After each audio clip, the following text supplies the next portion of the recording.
నమస్తే, welcome to our channel. నేను సిరి. ఆంధ్రప్రదేశ్ ప్రభుత్వంపై జగన్ సర్కార్ నిర్లక్ష్యం రాష్ట్రానికి శాపంగా మారింది. ఆదాయం పెంచాలనే ఆలోచన లేకుండా ఖర్చులు పెంచుకుంటూ పోవడంతో ఏపీ ఆర్థిక వ్యవస్థ దివాలా అంచులకు చేరింది.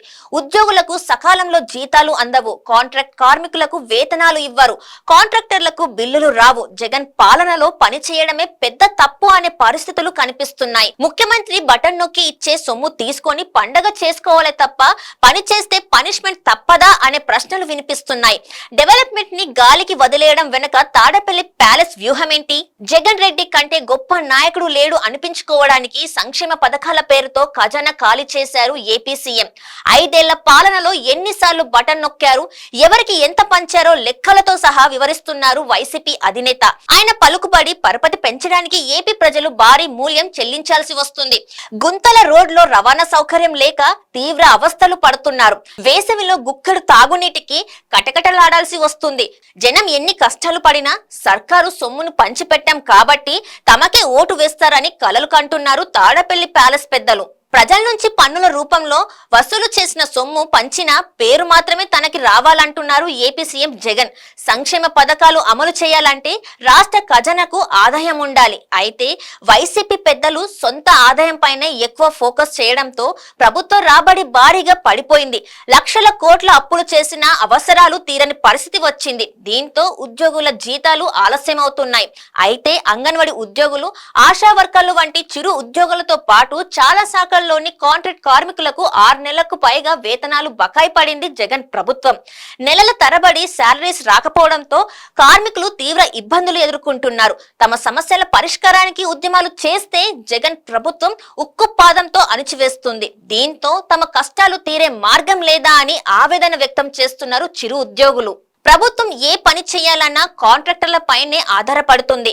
ఏపీలో జగన్ సర్కారు పని ఇస్తామన్నా ఒక్క కాంట్రాక్టర్ కూడా ముందుకు రావడం లేదు. గతంలో తెలుగుదేశం ప్రభుత్వం హయాంలో చేసిన పనులకు బిల్లులు ఇవ్వకుండా పెండింగ్ లో పెట్టారు. రాజకీయ ప్రత్యర్థులకు బిల్లులు ఇవ్వలేదంటే కక్ష సాధింపు అనుకోవచ్చు. కానీ 5 ఏళ్ల జగన్ పాలనలో సొంత పార్టీ నాయకులకు బిల్లులు అందలేదు. మన ప్రభుత్వమే కదా అని పనిచేసిన వైసీపీ కాంట్రాక్టర్లు కోట్లలో మునిగిపోయారు. జగన్ సర్కార్ బిల్లులు చెల్లించకపోవడంతో వైసీపీ ఎమ్మెల్యే కాపు రామచంద్రారెడ్డి అల్లుడు ఆత్మహత్య చేసుకోవాల్సిన పరిస్థితి వచ్చిందంటే పరిస్థితి ఎంత దారుణంగా ఉందో అర్థం చేసుకోవచ్చు.